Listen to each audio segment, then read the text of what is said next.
For those that live and work in the Middle East, Ramadan is a period of considerable downtime.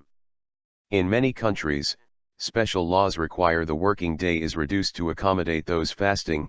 Observers are meant to abstain from food, water, cigarettes, even gossip, during the daylight hours of the month-long holiday.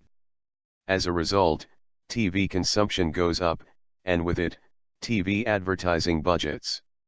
It's like the Super Bowl and Christmas combined, only instead of 1 week or 10 days, it lasts all month, explains Khaled Gadallah, the managing partner at Dubai-based advertising firm Tonic International. While many countries in the region lack metrics to measure the ratings, there are several indicators that viewership spikes dramatically. An audience measurement system called Tview was introduced in the UAE last year prior to Ramadan, and found that Emirati viewers watched TV for an average of 6 hours and 9 minutes a day during the first 10 days, 32 minutes more than during the first 6 months. Average viewership is a couple of hours during normal days. On Ramadan, it is double that, because people have more downtime, more me, and we, time, says Vach Kevarayan, the CEO of J. Walter Thompson's Middle East headquarters, JWT MENA. As a result, it is not uncommon for companies in the region to spend a third or more of their advertising budget over Ramadan, according to the Pan-Arab Research Center, PARC. If advertisers can hitch themselves to the right program, the benefits can extend well beyond the season. Past trends indicate that television media that performs well during Ramadan carry their ratings earned for months to come, explains M. Shahriyar Umar, PARC's marketing director. Coca-Cola and Pepsi are among the biggest spenders in the Middle East during the month, with telecommunication companies often bringing up the rear. In 2012, Pepsi spent $91 million on Pan-Arabic television spots, Coke $40 million, and telephone companies like Vodafone and Etisalat spent between $40 and $50 million each. A good portion of Ramadan commercials are rife with clichés, says Gadallah. You can expect to see a lot of star-studded skies, nighttime, lanterns, and some sort of Islamic motif in the background, he says.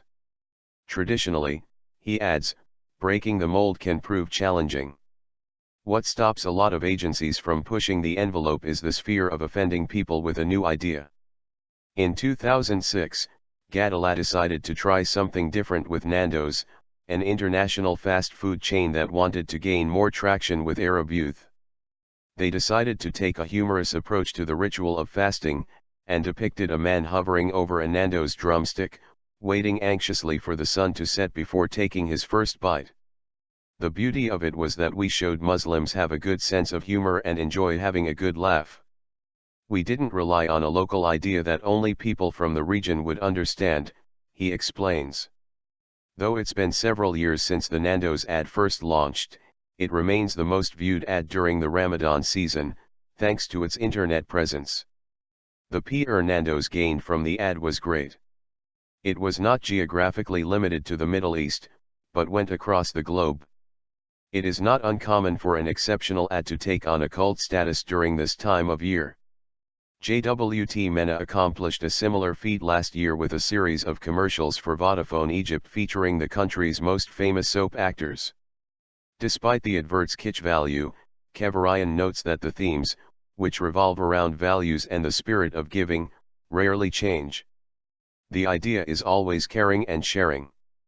You can show that in the expected way, using traditional families, moons and smiles, or you can do it in the unexpected way, he adds. Last year, JWT MENA created some community service spots for Zions, a telecommunication company. The commercials addressed issues like litter cleanup and respectful line formation. Far from saccharine, however, they depicted people losing their patience and entertaining the incredible Hulk-like fantasies before reining in their temper and engaging in the forgiving spirit of Ramadan. One of the things that's so peculiar about Ramadan is that all Muslim countries live the same routine of life for a month. They go back to the traditional values of their culture. I would say that's what's at the heart of it, notes Kevarayan. In spite of the holiday's unifying properties, Gadallah notes that regional differences shape the types of ads that run. In the Gulf region, you still don't really have the freedom to explore new ideas when it comes to Ramadan because it's still a bit more conservative. In cultures such as Egypt, where the season is a lot more festive, you find a lot more engaging content than anywhere else in the world, he says.